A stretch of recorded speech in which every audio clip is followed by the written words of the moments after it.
Hello, everyone. Thank you so much for being here this evening.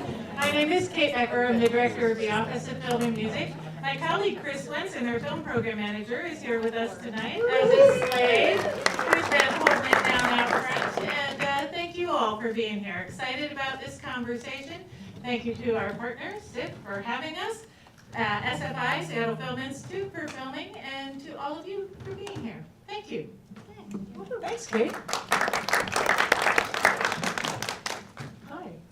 Okay, so a quick introduction. My name is Beth. I am the artistic director here at SIF. Megan, why don't you start us off? Wait, is this on? Hello? Where's, oh, there it is. I'll go because mine's on.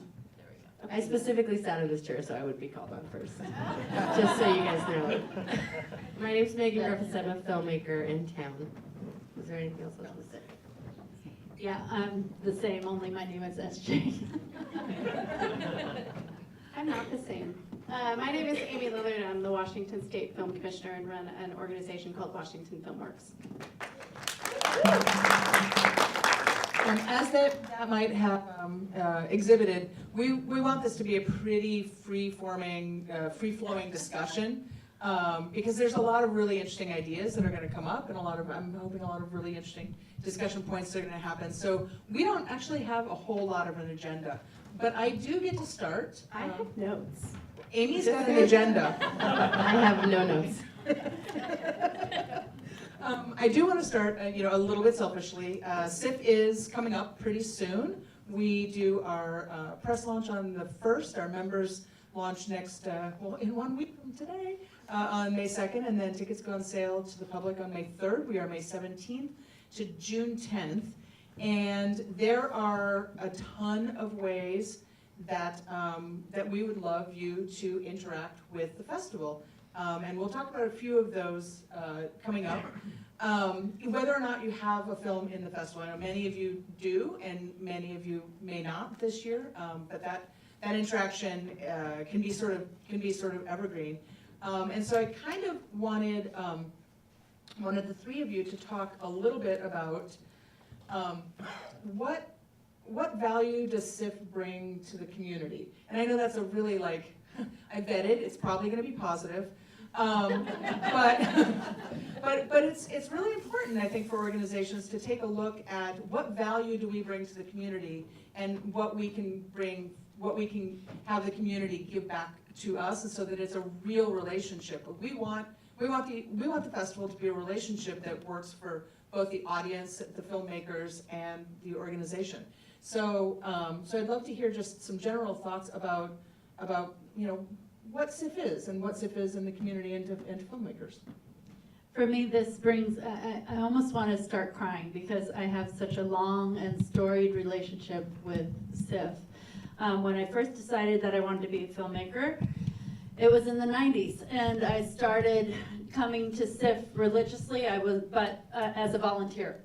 So it was great back then. I'm not sure how it works now, but Still great. I highly recommend it if you can do it.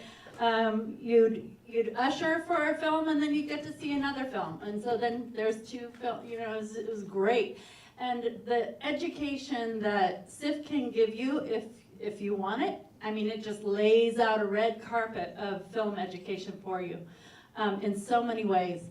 And literally now there are a lot of opportunities to come and take classes and learn during SIF. There are workshops and all kinds of talks and discussions, and filmmakers really love coming to Seattle. So, I mean, I was at the premiere, or not the premiere, the screening of Dazed and Confused, for example. And I talked at length to Rick Linkletter. There's a lot of opportunities, so I don't want to dominate this, but I have a lot of feelings about SIF. A lot of positive things. Yeah, I mean, I don't know how much to add. I can add to that. I second all of it. There's also just like the number of movies that you have the opportunity to see within 3.5 weeks is pretty mind-blowing. The number of countries from which those movies come, I think it just gives filmmakers and non-filmmakers alike in this community this opportunity to expand their world that you don't get every day. I mean, I guess technically we all have the internet, we could do that every day, but we don't. And so you go into these rooms and you have these perspectives and stories that from all these other cultures and communities, you know, right in front of you, it's sort of brought to life in a way that you can sort of grow your own empathy and work that muscle. So I think that's probably the most important thing in my book. You said filmmakers. Well, no, I mean, Thank thank you. You said filmmakers, and perhaps many of you don't know, but I actually have my roots at the Seattle International Film Festival, where I was many iterations of myself, but the director of marketing at the very end and did public relations. But you know, one of the beautiful things about SIFF, having attended so many film festivals around the world and around the country, is that we have the best audiences, right? If you really want to know what your film is going to do or how a film plays in a general audience like release, it is the place to be because the people here love it. You know, and I just think that that is such a gift to filmmakers, and I just also want to like give a big shout out to, you know, the programmers here do an extraordinary job. You know, I'm thinking of Marina, who has been here forever with love. 22 years. 22 years. And specializes in Eastern European film. Is that a fair assessment? 28 countries. You can hardly know what to call this big area now anymore. But she brings the best of the best, right? And so if you are a student of film, which I think all filmmakers are, you have the world at, you know, on your plate, and it's just an extraordinary place to be. I'm going to mention one more thing. I'm actually going to borrow Brian's, you know, like he came to me. The festival forums, which is the business and educational panels during the festival, which I believe are still programmed by Dustin, they are extraordinary. You know, having started my career in New York and LA, you know, and doing the work that we do at FilmWorks, we are about the business side of film. If you want to understand the business and learn the business, which is equally as important as the creative parts, the festival forums are the place to do it. They bring extraordinary people in, giving you extraordinarily useful information. So I really encourage you to check that out as well. And when the schedule comes out next week, you'll see that we've moved the forums around a little bit. We're going to be doing a handful of them on Tuesday nights because we recognize that the weekends are actually really busy. And you may not have time on the weekend days to come do a forum. We'll still do 2 forums on that final Saturday because we've got a lot of industry in town, and so those will be more larger industry-focused forums. Another thing that I want to make sure that you all know about is our Works in Progress, our new Works in Progress forum, which is it starts with a happy hour because most things start with a happy hour on Wednesday the 6th, and then on Thursday and Friday the 7th and 8th of June here in the Film Center. We will be looking in depth at 4 different projects, 2 narratives, 2 documentaries. Each project gets 3 hours to present whatever they've got done. None of them are finished. They're all really in progress. Sometimes they've got about 20 minutes worth of video, and they're like, this is where we're gonna go. They have a panel of 3 mentors from the industry that they'll be presenting to, but more than that, they'll be presenting to everyone in the audience. And it's that confluence between the filmmakers and their concept, the mentors who have the industry experience, and the audience who have really deep opinions about it. That circular motion is what we're after, is really that interaction between those 3 audiences. We did 4 projects last year. All 4 of them will be back at SIFF with their finished project. One of them premiered in Berlin, one in Rotterdam, one won an award in Berlin, and one just was in competition in Cleveland. So they all went out and they premiered in great places and really interesting things. It's a fascinating process. So just keep that in mind. New Works in Progress forum. So when everything goes live on Thursday next week, Amy would like to say more. So we partnered with SIFF on this last year and are doing it again this year. You do have to sign an NDA when you go into the room, right? So And what was interesting about last year and, seeing the feedback that they got from both the experts on the panel and the audience, how the films have changed, right? So if you're a student of film and want to be the best filmmaker that you can, it's an extraordinary process to witness, and if you have the time, go. They are during the day, one at 9:30 and one at 2 o'clock in the afternoon on those days. Next slide. Josh is up there. Yep. So this is another way that you all, if you don't have a film in the festival, can participate. The industry pass is a screaming deal prior to May 1st. So that's this weekend. Essentially, you're getting a full series pass for $150. This gets you into all the press screenings, all regularly priced screenings. It gets you in the pass holder line, invitations to parties that are more networking and industry-oriented parties. So it's definitely worth thinking about. Press screenings start on the 2nd of May, and they happen Monday through Thursday, all the way right to the end of the festival. So you can go on our website, sif.net. I know, I'm terrible. Kathleen taught me how to do a screenshot on my computer. Suddenly I've become like the old person in the room and can't do anything. Whatever. But it's just, if you go to the festival thing on the top and drop down, it's industry accreditation. The other pass and accreditation that you can look at is the SFI pass, which is a little bit less expensive, but gets you tickets to opening night, a membership to SIF, depending on the level that you enter at. A number of different things, entries to the forums, that sort of thing. I couldn't do the screenshot that was big enough and long enough to get all of them on there, but industry accreditation and the SFI pass are two really great ways that you can enter in, even if you don't have a film in the festival. I should have put another slide in between, because you're going to look at this now while we talk about the state of film, the state of film in Seattle. So the next thing I wanted to talk about, and this is where it gets a little bit more freeform, is film in Seattle. So everything has been changing. The last 5 years has been a huge amount of change, both in quantity, in what kind of projects are out there to work on, in what it looks like to work on film in Seattle, is with episodic and with VR and with traditional filmmaking and with commercial work and with all the different kinds of ways that people can make a living or at least work on what they believe in.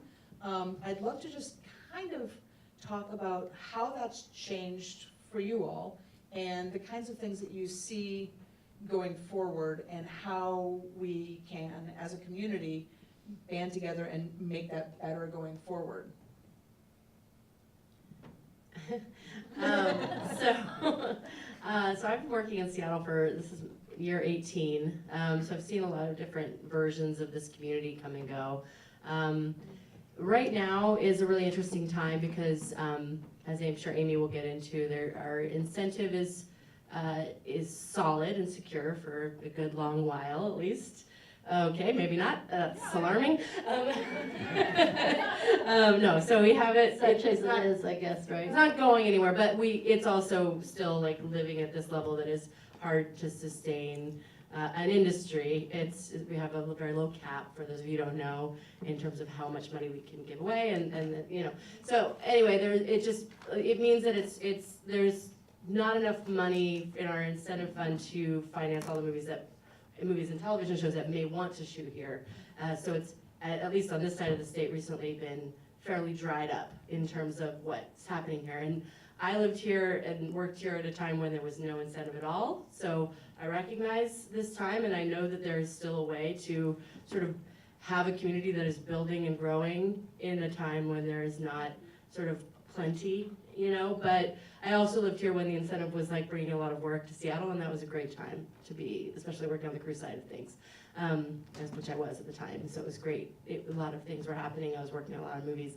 And right now, I'm a director, and I'm not looking, sort of to go job to job in terms of working on film sets and television sets in Seattle, but I'm still relying on being able to find a crew that is capable and practiced at what they do when the time comes for me to shoot something.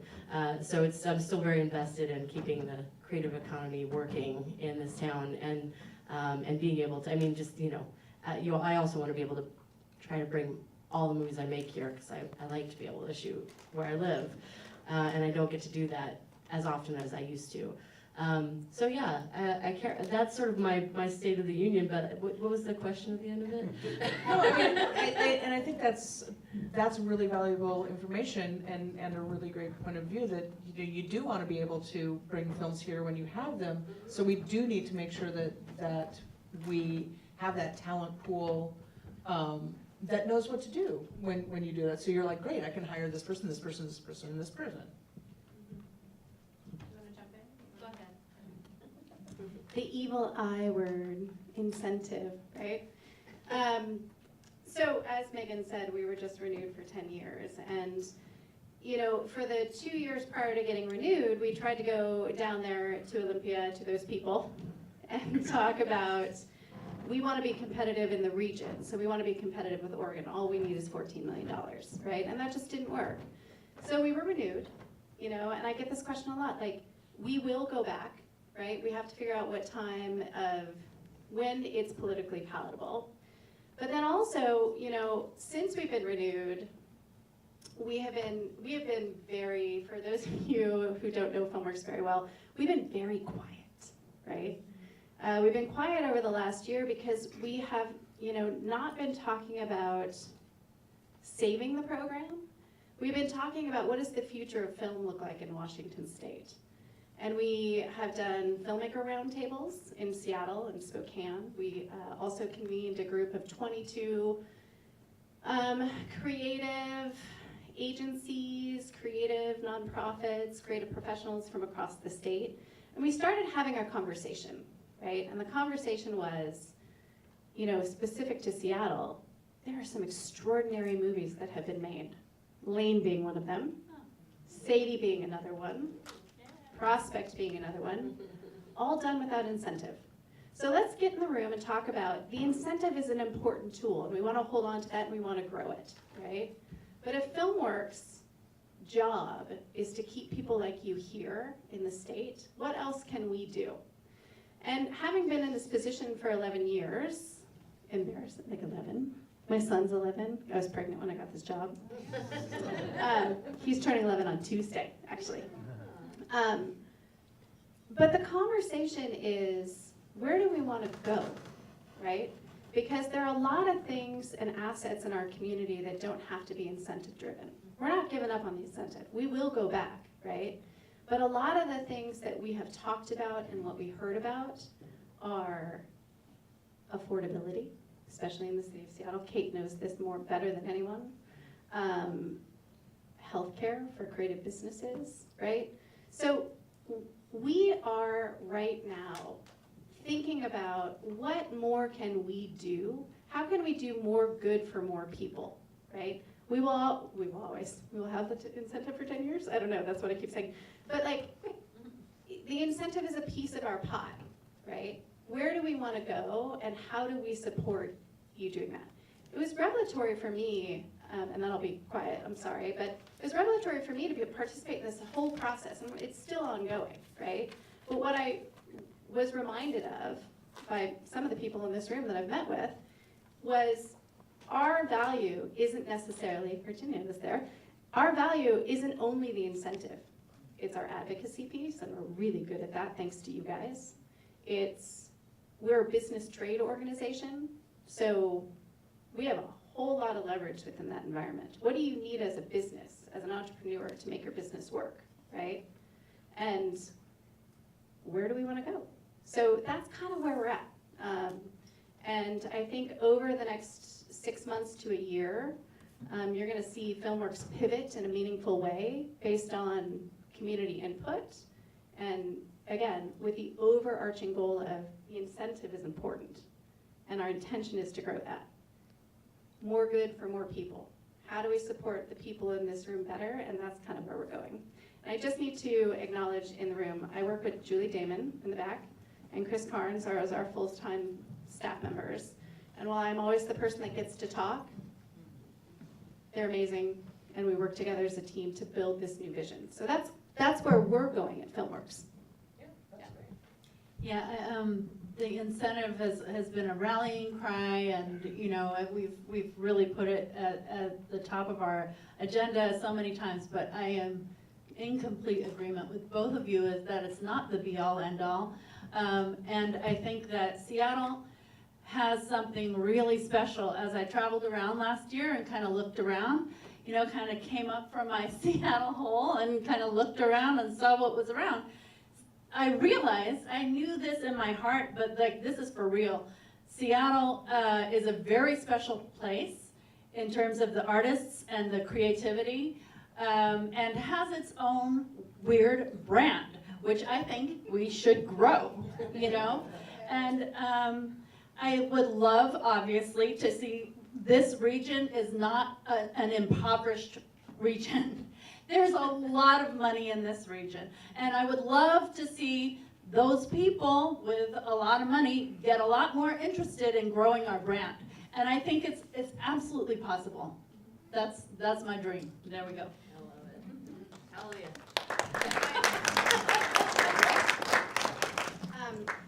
One of the great privileges of doing the work that I do is we are a statewide organization, and so we travel. And Seattle is inspiring, right? Spokane is inspiring. Walla Walla is inspiring. And we have been developing in-house as part of this big picture thinking is something called the Creative Exchange Initiative. And as part of that, right, where does creativity live in this state? And how do we stop thinking of ourselves as Seattle versus Spokane, perhaps another production center? How do we start thinking of ourselves? How do we break down the silos between communities and between creative industries, right? This is a big thing for us right now, which is we know as FilmWorks that filmmakers are not only working in film, they're working in the theater, they're working in music, they're working in technology, right? So if our job is to create a sustainable film industry, which is our job, we want to keep you here, what can we do to support your work in those other industries, right? Not only here in Walla Walla and Spokane, right? We think if we break down those walls between creative industries here in Seattle and across the state, we actually know if we do that, more opportunities come. I'm gonna go back to SIF. We did this thing 2 years ago, thanks Julie, called The Fly Story, where we took 16 people from various creative disciplines, and we invited them to have a conversation about what does creativity in Seattle mean. Then we gave them a 360 camera, which was hilarious, because you have a sculptor and a choreographer and a filmmaker all with a camera, hilarious. But what happened out of that experiment about who do we want to be as a creative community in Seattle was, what we learned is outside of that environment, outside of that weekend thing where we put people together and like broke down those barriers, the work that has come out of that has been incredible, right? We've had choreographers working in the theater, we've had the VR people doing something with the degenerative arts, and it creates more opportunity. So again, that's kind of a big piece for us moving forward. Like, we are film, but filmmakers work in all of these other places, and if we want to create opportunity, that's one of the things I think we can do.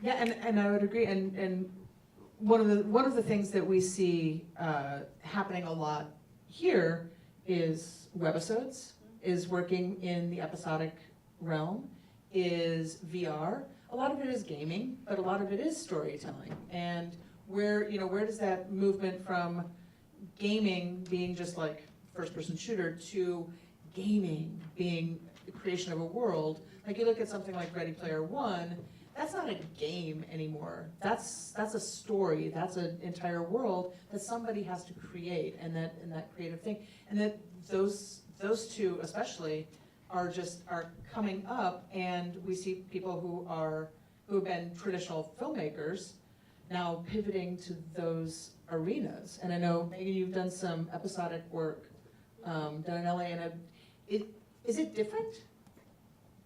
In ways it's different, in ways it's not. I've done a little bit of episodic work. I did 2 episodes of HBO's Room 104. Yay! And then an episode of this show for Epix called Graves. And then I just finished, like last week, a show called Animal Kingdom. It's not about animals. For TNT, it's based on the David Michaud movie from 10 years ago from Australia. That's really brilliant, and you should watch.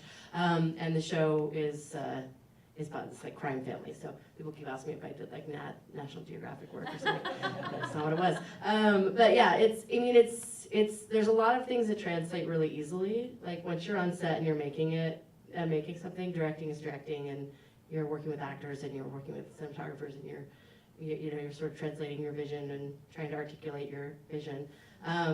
But there's different hierarchies in different worlds. Like I'm really spoiled because I come from what I like to call the low budget, low interference model, where I just get to do what I want and make the movie I want to make, and I don't have very many resources to do it, but we pull it together and it's like one vision that sort of ties the whole thing together, where in television the buck does not stop with me, and that was sort of a little bit of a like, okay, I have to get used to this new thing, where it's like a lot of TV you have either a producer or a writer sitting next to you the whole time, and they have sort of full license to ask for new things and different things, and kind of chime in, and it's great. I'm all for collaboration, but it does kind of muddy the vision a little bit because it's not one voice anymore, it's multiple voices. So that's something that's different in television, probably the most different for me. And then the rest of it's all sort of learning the different worlds and the different languages. There's different words for things that feel like the same kind of meeting to me. It's like, oh, that's what that is. It's, this meeting is the same as what I would call this in features. But so there's a little translation involved. But and then also just like I work in a world typically where I get there first on day 1 and I leave last on day 365 or whatever, and I'm like the whole crew grows around me and then dwindles back down to me, and that's how it works. And in television, I'm dropping into a whole fully functioning world, which is a very different thing and sort of not as custom tailored to my personal personality. It's just like you have to be ready to sort of meet someone and then say action. I'm meeting the actors. Like I met Ellen Barkin on Animal Kingdom, and I'm like, nice to meet you, here's what I think for the scene, let's block it, go, action. And there's no trust building time like you have in features. And it's not like I came from a world where I have like rehearsal time. I still am like working quickly in independent film, but there's a level of you're just parachuting into a fully, like a war zone, and you're just like handed a gun and you run into combat, and it's an adjustment for me, but I think it's, for, in terms of working in this industry, being in the world with a film in this market right now, I can tell you independent film is having a rough year in the marketplace. Sundance and South by were really tough sales markets. So it is really important to start thinking about other ways to make a living in this industry. I don't think I'll ever not make movies, but it's not a great way to make a living all the time. Although I will say, if you would have told me when I started this job in 2006 that we would be able to do an episodic series on the modest budget of the incentive, I would have said that you're crazy, right? The fact that we've hosted Z Nation for now 5 years is evidence that when we get the homegrown project, we can do it. And I think that's the difference between the industry now versus even 5 years ago, which is there's way more content, right, and way more platforms, and I think that gives this community specifically opportunity.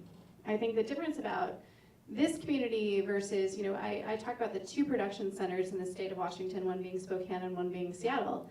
The difference here is that we have people like Megan and SJ who are creating the content, right, who have the ideas, that are writing the stories. And I think that, the success of Z Nation, which I'm very grateful for, is that they are importing the talent. And so I think as Z Nation winds down, there's an opportunity to say, hey, Megan, what's your project? I'll take that opportunity to talk about the fact that we just recently announced at FilmWorks that we're developing a Washington Filmmaker Incentive, which is the intention of who is the above-the-line team that is going to bring the project here. So we're working on that, and that's going to debut later this year.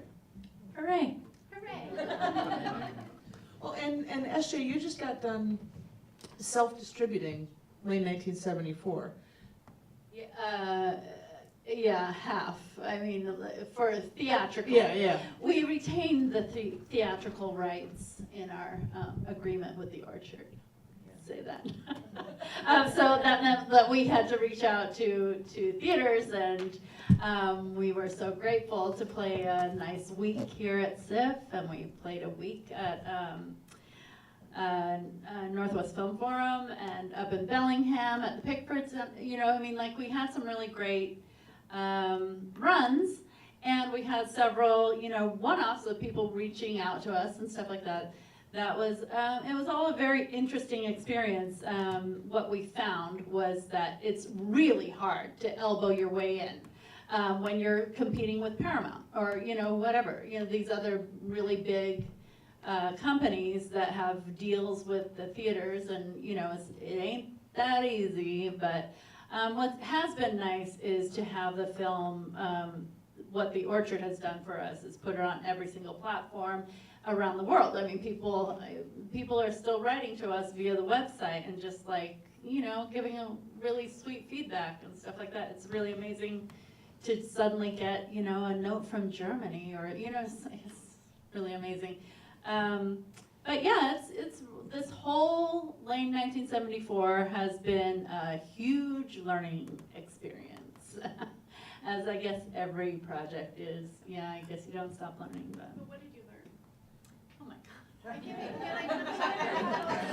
Top three. Here's what I learned. Oh God. Yes, it was very painful. No, I mean, some of it, you know, learning can be painful. It's all right.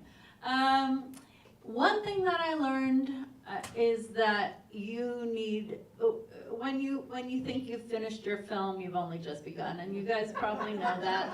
But yeah, I just want to chime in and say I just talked to this filmmaker, Shane Carruth, who made Primer and Upstream Color on the phone this morning, and he was describing his experience on Upstream Color, where he self-distributed, as 10 times as much work as making the movie and no fun at all. Yeah. Yeah, but my experience was like crawling across that finish line and just like, I made it! And then like, oh no, oh my God, you have only just begun. And so what my takeaway from that was, like, the people that maybe you have to hire to support you are crucial. In my back of my mind, I was like, here's what's gonna happen. I'm gonna make a film, it's gonna be awesome, everyone's gonna hear about it, and everyone's gonna wanna play it. Here's what happened. That's what should have happened. Thank you. I finally finished the film. I was totally exhausted. We got a great premiere at South by Southwest, and I was very grateful for. But I wasn't really ready for the marathon that was only just beginning, you know. So when you are thinking about your project, and I know, like, I heard people say this before when I was in the audience, and they were down here, and they were like, hey, save some budget for all this stuff. I was like, yeah, okay, you know. I'm telling you, please, save some budget. It matters. It makes a difference. Those people on your team, you know that your crew and your cast really make a difference. Well, those people on the other side of finishing your film make a huge difference as well. I'm just going to spit something there, because I started my career in New York and LA doing marketing for film, and there's nothing as painful as telling a filmmaker, you know, tell me what your film is about. And the filmmaker's like, 25 minutes of this is my film. I'm like, nope, it's not. It's these 3 sentences, right? But PR people, raise your hands in the house, right? you know, the job of a PR or marketing person, painful as it is for the filmmaker who has literally given birth to this project, right, is to figure out how you put people in seats, right? And, you know, that's a gift and it's expensive. So, you know, I'd say I'd watch your film, but I gotta be careful what I say. Well, and in this new, sort of new world order, is it always just about putting people in seats, or is it about finding your audience? So, you know, it's like The Orchard has the online, and you're on all the platforms, and especially with things, you know, Like on episodic and VR, and that sort of thing. It's not about seats, it's about eyeballs Right. and connection. Yes, it is about eyeballs, and what they also do is it's not only can they put butts in seats, it's who can they then connect you to? What kind of publicity is going to reach that person that's going to make that next decision and all that stuff. So, yeah. By the Every way, I do artist wanna- needs an editor. Is that what you said? I want Good to answer. compliment, you know, I think that the thing to think about in this environment is that when you are cultivating audience, when you are on Facebook, when you are on Instagram, your audience cultivation and your eyeballs start the minute that you start talking about your film. And so unless you know how to talk about your film, and I actually need to compliment both these ladies, because they do an extraordinary job on their platforms supporting other filmmakers, which I love to see, but then also cultivating community. And it's not just about the film, right? It is a new environment where when you put the first thing out about your film, you're marketing your film, right? So be careful of what you do, because that will follow you wherever you go. Yeah, and like, you know, I'm just in the process of, you know, wrapping my head around how to put Sadie out into the world, which is a film that I just made last year here in Seattle. And it is a very meaningful film to me. I've spent 9 years trying to get it made and out into the world. So it's not something I want to just kind of plop down on some VOD platform and walk away from.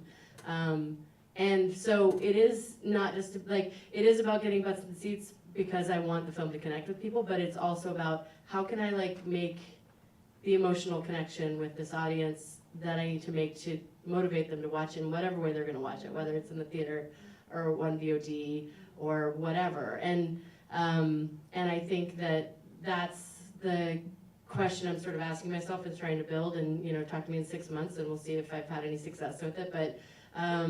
But it's, you know, it's like I have a connection to it. I know that there is more behind it. It's not just you know, about the plot and the actors. It's about a theme and something I want to say about the world we live in and the culture that we exist in right now. And so trying to enunciate that and figure out how to like convey that to an audience and to the point where they are moved out of their home to a theater and paying a babysitter or whatever and for parking in Capitol Hill. Like, it's expensive. So it's like I want to figure out the world that makes, you know, the words that make them do that, or the framing of the event that makes them do that. Yeah, I'm still actually doing that. The other day I read an article in The Guardian, and they, because of, have you guys been watching Wild Wild Country? Yes. Yeah, so for those of you who don't know, my film is about a girl who grows up on a commune. It's not the same kind of weird sex commune, but but it is in that kind of general vicinity. And so this article in The Guardian was interviewing a kid who had grown up in that Rajneesh commune and like had, as a child, had moved from the UK to India and then to Oregon, and his whole experience.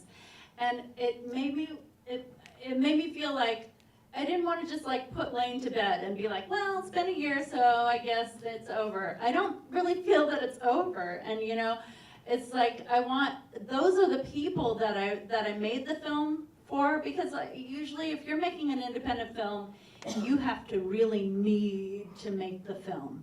And there has to be something so internal and so just like, I have to make this film before I die, which was true for me, because I wanted that story of children of communes to be told. I hadn't seen it told before. And so just recognizing all the things that this kid was talking about, and it's in The Guardian, and like, how can I then reach out to that, you know, my mind is still figuring out how to still kind of keep it going, you know, because a film, I don't think it should die after 1 year. No. But I will say also, talking about Seattle as a brand and talking about promoting other people, that's something that is super close to my heart. I think that, you know, I don't see myself as like, I'm just my own little filmmaker and I live in my own little world. And that's not how we do in Seattle. And I think it shows. I think it really shows. There's so much enthusiasm for other people's projects. There's so much love and goodwill, and also giving. I mean, I did a crowdfunding campaign, and I got so much love, and it really is meaningful, and I want to give that love back. And by the way, Blanket Fort Films right now is doing a crowdfunding campaign, and you guys, this is a super. If you don't know Blanket Fort Films, you should know about it, because they are bringing people, they're doing a free film school, basically. And so they're reaching out to all kinds of people who want to be able to tell a story through film, but traditionally they don't have the resources, or, you know, whatever. And well, Danny's right here, so you can talk to Danny after, I guess. But you know a little bit about it, right? But I don't run it.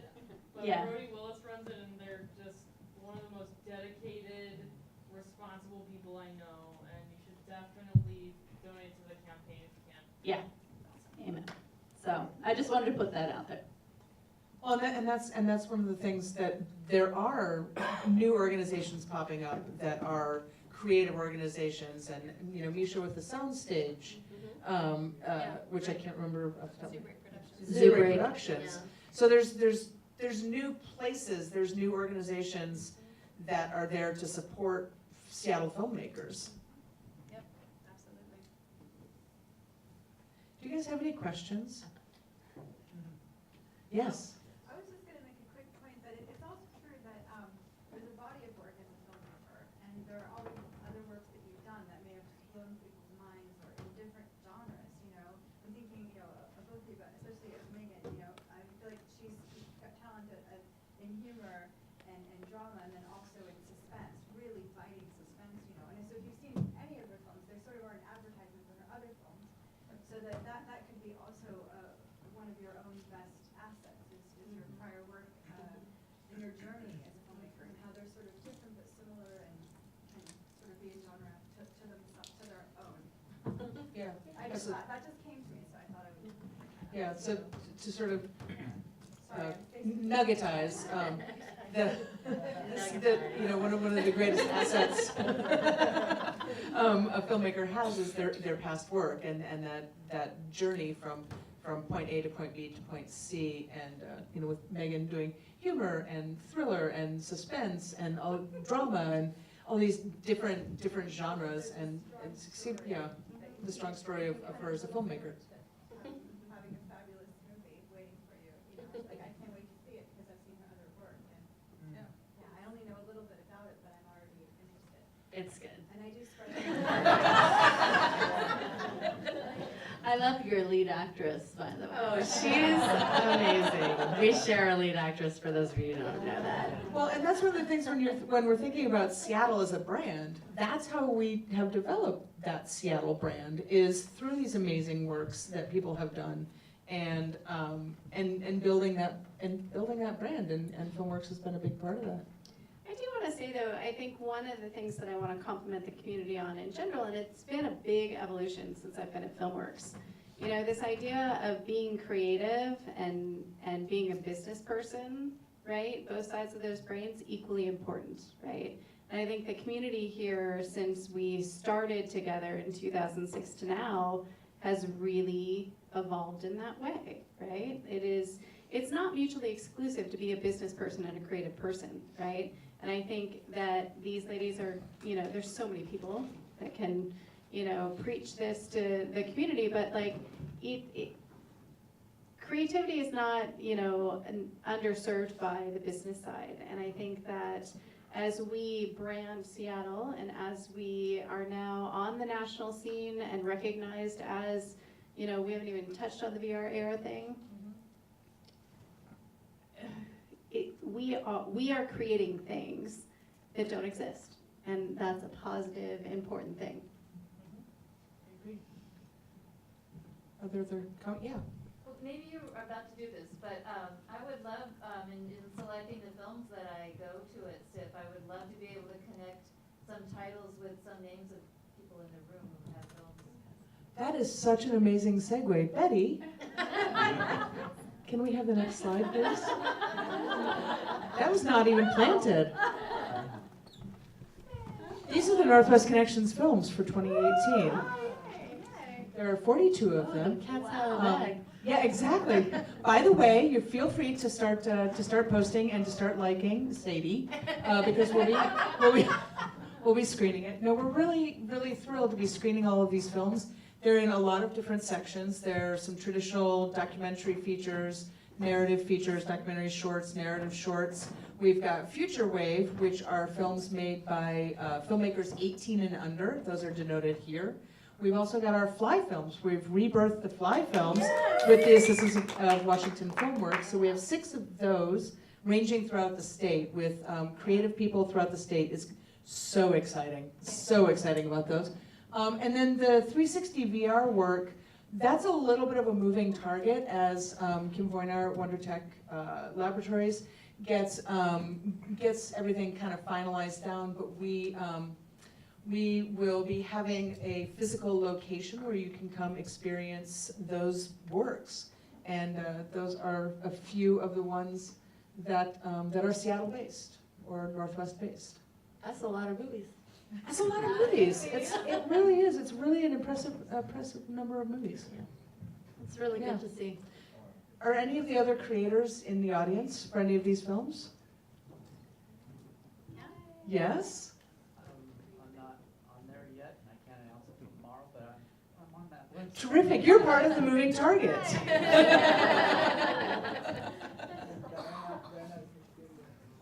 Tapestry 260 Youth, we were mentors. Oh, fantastic. 6 hours. Yeah. That's awesome. Yeah, it's really exciting to see what the young people are creating. In Future Wave and in terms of Real Girls, working in that range. And then of course Sadie. Go see it. Yeah. Go see it. Exactly. I've seen it. I recommend it. I don't know, am I allowed to say when? I mean, sure, it's yeah.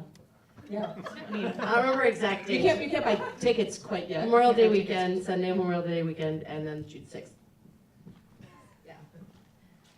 So The remember Fly for later when you go buy The tickets. Fly films are screening that too. Oh, yeah. On Double the 28th, feature. On Monday. On Monday. Oh, okay. We don't come against each other. No, we would never. At South by Southwest, I screened at exactly the same time slot as Lynn Shelton's movie. So we had to divide our Seattle audiences. Down in Austin, that was a drag. We did get to have a double party, so with Prospect. Triple party. Virginia. Well, I don't have a film up there, but I did want to say that Women in Film Seattle has we are fortunate to be able to sponsor some of these films. That's awesome. Yeah, thank you. Thank you very much. Are there any final questions, thoughts? Do you guys feel good? What Future Wave was. What Future Wave is? Yeah. It's films made by filmmakers who are 18 years or younger. How can they afford it? Well, that's an excellent question. That's what didn't make sense to me. How can Yeah. they afford it? Well, many of us have the equipment in our pockets to actually make a film. And, films can be made, and that's been the most amazing thing over the last, 10 years ago, we had rooms full of VHS tapes, and we were considering, thousands of films, and just stacks of them all over the place. I have a picture of me, being swallowed by VHS tapes. We have not seen a DVD, even, in the last couple of years. Everything is digital, so having that space to make films and to be able to share films has been really, really terrific. I can also say, there's Real Girls who, there are a number of organizations that cater to young people that want to get the young voice out and teach the generation coming in. And also high schools, like for instance, Ballard High School has an outstanding film and video department. So, what's that? Award-winning. There you go. Yeah. And we do Crash students, Crash Make It Filmmaking in a Day projects here, and we also have summer camps. And some of those graduates will go on to make their own short films. Excellent. Well, thank you all so much for coming. Do you feel good about the state of film in Seattle? Yeah, see, It's you guys. It's all of Thank you. us. Thank you so much to Amy and Megan and SJ for Thanks, sharing Beth. your Thanks amazing for inviting knowledge. us.